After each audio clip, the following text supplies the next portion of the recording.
Bonjour à tous, bienvenue pour cette nouvelle vidéo du vendredi pour moi. Donc nous allons procéder au tirage au sort, enfin un tirage au sort qui va être vite vu puisque je n'ai plus qu'une question.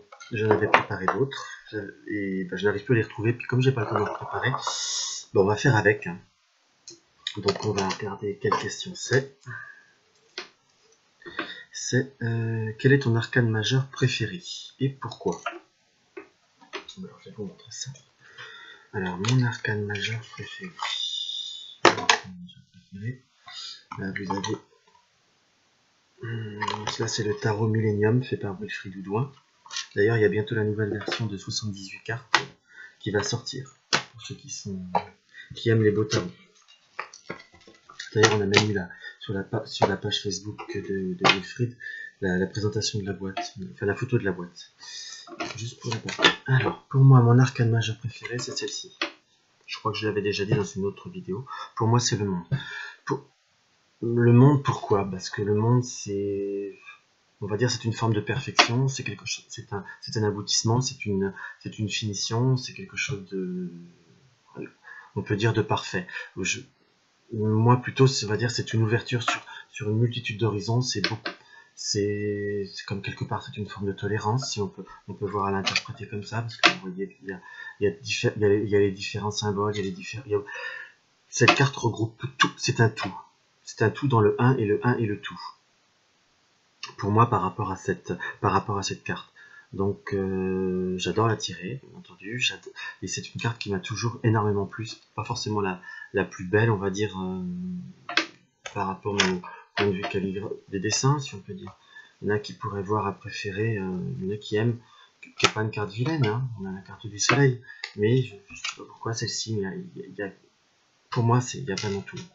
Il y a vraiment tout est représenté, tout est autour, c'est comme une harmonie de tous les éléments, une harmonie de tous les états d'être, et une harmonie de on peut dire de toutes les formes de vie également, puisque là vous voyez il y a les animaux, on va dire il y a les anges, il y a vraiment tout. Donc c'est tout simplement, c'est pour ça. C'est pour ça que si moi j'avais à dessiner une carte du monde, comme j'avais répondu dans une précédente question, je ferais un kaléidoscope où on peut voir une multitude, une forme de... C'est une ouverture, c'est vraiment... Voilà, c'est très difficilement descriptible. Donc, comme j'ai encore fait très très vite, j'ai une question qui m'avait été posée, qui était dans la boîte, qui m'avait été posée par Stéphanie, je crois, pour me demander si je purifiais, nettoyais mes oracles, et si oui, comment et pourquoi. Et quelle régularité, je crois, quelque chose comme ça. Donc, pour répondre à cette deuxième question, je n'ai pas de rituel, on va dire, ni de cycle. Je fonctionne beaucoup à l'instinct. C'est pour ça également que j'ai également beaucoup de jeux. Ou voilà, si je trouve qu'un jeu est trop, un peu trop servite, un peu trop chargé d'énergie, il est temps que je lui fasse faire une pause. Soit je le mets avec certaines pierres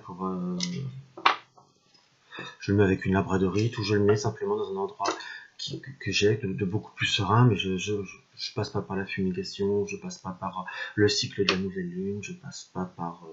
c'est quand je le sens, quand j'en ai besoin. C'est pour ça que j'alterne beaucoup les jeux, et pour certains jeux, comme vous prenez comme la triade que j'utilise énormément, j'en ai un deuxième, tout simplement, qui est aussi vieux, même plus vieux, mais voilà, j'utilise...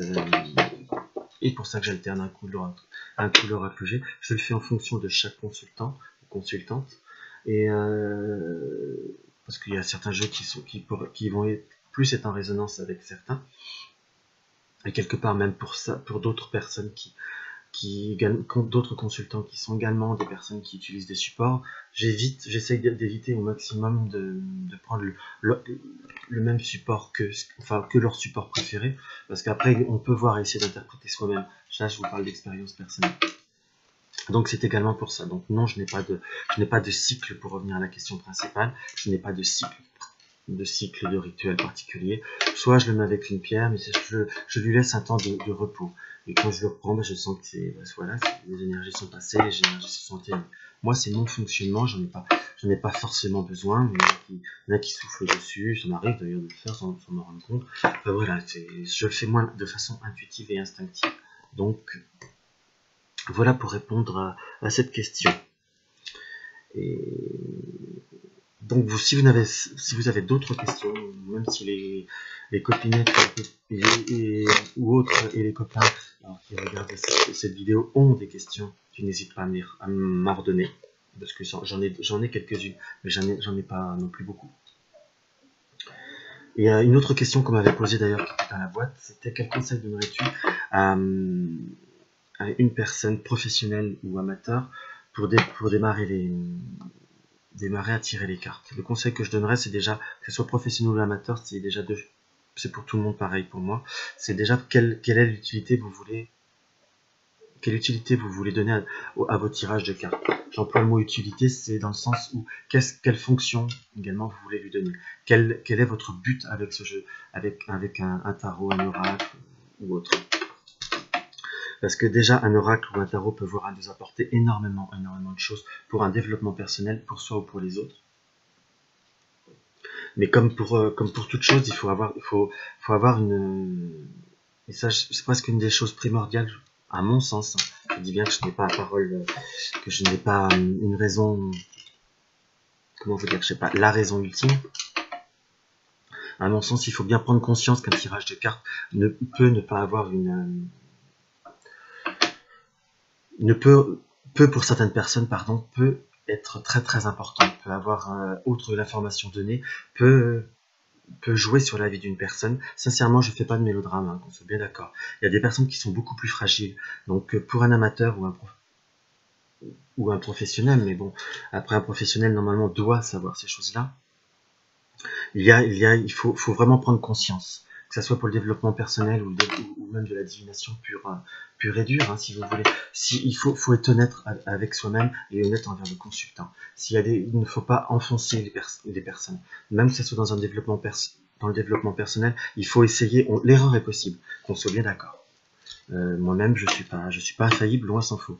Mais je fais vraiment en toute sincérité. Je n'essaye pas de faire plaisir à qui que ce soit. Je sais pas que je suis méchant, mais je ne veux pas emmener des personnes dans des voies qui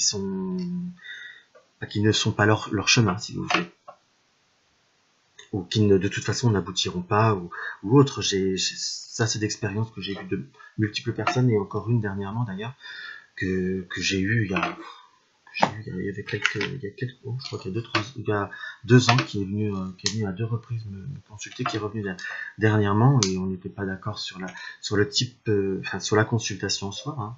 Elle ne m'a pas reproché mon travail, elle n'était pas contente de mon travail. Ce n'était pas en accord avec ce que certains confrères et consoeurs lui ont, parce que c'était quelqu'un qui consultait énormément, d'ailleurs trop d'ailleurs. Puisque après j'ai refusé même de la reprendre en consultation, parce que c'était d'abord déjà 2 fois par an, c'est le maximum que je fais pour une consultation complète, qu'on soit d'accord. Après, pour une question, pour un domaine, si vous arrivez plusieurs problématiques de l'année, oui, mais vraiment, si on part sur de la consultation générale et entre guillemets complète, où on vous dit on pose pas vraiment de questions, on pose une question pour ouvrir pour le sujet principal, et après je dis ce que je vois et ce qui va vous arriver ou est censé vous arriver selon le ressenti de chacun. Donc je prends pas plus de 2 fois, parce que je trouve qu'après au-delà c'est trop. Donc cette personne-là consultait énormément et n'était pas en accord avec j'étais pas en accord avec ce que certains confrères ou consoeurs lui ont dit. Si vous voulez, je lui ai dit de façon très très édulcorée, hein, je lui ai dit de façon très douce, hein, puisque c'était quelqu'un de très très très fragile, si vous voulez, qui en plus était dans une forme de dépression, qui avait quelques troubles un petit peu du comportement, et avait une vie sentimentale très très chaotique, ce qui a fait qu'il y avait une séparation qui commence à s'éterniser. Elle voulait à tout prix me dire est-ce qu'il y a un retour. Je lui ai donné des détails, je ne vais pas rentrer dans le détail de la consultation, qui m'avait marqué d'ailleurs. Je lui ai dit il y aura des échanges, à peu près textuellement, il y aura des échanges, mais pour moi il n'y a pas de reprise d'ordre affectif. Pour moi, au meilleur des cas, vous avez quelques échanges, vous croisez, vous arrivez à communiquer, mais je ne vois pas de reprise de couple. Ce qui, bien entendu, ne lui a pas fait plaisir, hein. Elle me dit c'est pas possible, tout le monde me dit que si, que c'est dans un mot, qu'on va se marier l'année prochaine. Enfin bon, après chacun fait comme il veut, si vous voulez. Donc elle est revenue 6 mois après, donc il n'y avait toujours pas de reprise du couple. Elle me dit c'est vous qui m'avez un peu porté la poisse. Je porte la poisse à personne, qu'on soit d'accord. parce que moi je dis ce que je vois, je ne l'écris pas, donc on refait une consultation, elle réinsiste. En fin de compte, c'était comme si elle avait essayé inconsciemment de me forcer à lui dire ce qu'elle désirait entendre. Et voilà, là je l'ai revu il y a quelques temps, d'ailleurs je ne l'ai même pas fait payer sa consultation, parce que cette personne-là continue à consulter énormément, même des personnes amateurs, on soit d'accord, des amis, qui tiraient les cartes, qui n'osaient pas lui faire de la, entre guillemets, de la peine, ils n'essayaient même pas de lui ouvrir les yeux, mais oui, il a des sentiments, c'est le grand amour, vous allez vous marier, vous allez avoir des enfants, puis plus certains professionnels, mais enfin bon, ça c'est encore, je ne veux pas critiquer certains confrères, on va dire, ou consorts, je sais même pas qui c'est d'ailleurs, j'ai jamais cherché à savoir, et si vous voulez, voilà, c'est ça l'a entraîné dans, c'était déjà quelqu'un de très fragile qui avait besoin, moi je lui avais conseillé d'aller suivre une thérapie, d'avoir chacun a limite, on tire des cartes, on fait de la voyance, on n'est pas psychothérapeute, on n'est pas psychologue, on n'est pas, voilà, chacun son métier, et les lâches seront bien gardés, comme on dit chez moi. Donc cette personne a continué, consulter, ça c'est au long des 2 ans où on ne sait pas, où je n'ai plus eu contact avec elle. Elle s'est enfoncée dans sa dépression, elle s'est enfoncée dans une attente, elle s'est enfoncée dans sa problématique, et elle continue à consulter, et les personnes qui lui faisaient les cartes n'ont pas, à la limite, c'est là que je critique pas qu'on puisse faire une erreur, hein, qu'on fasse bien attention, parce que moi-même je peux faire une erreur, je suis pas Dieu, faut bien d'accord. Mais les personnes au fur et à mesure du temps ne se sont pas remises en cause, ils ont continué dans leurs prédictions, que ce soit les...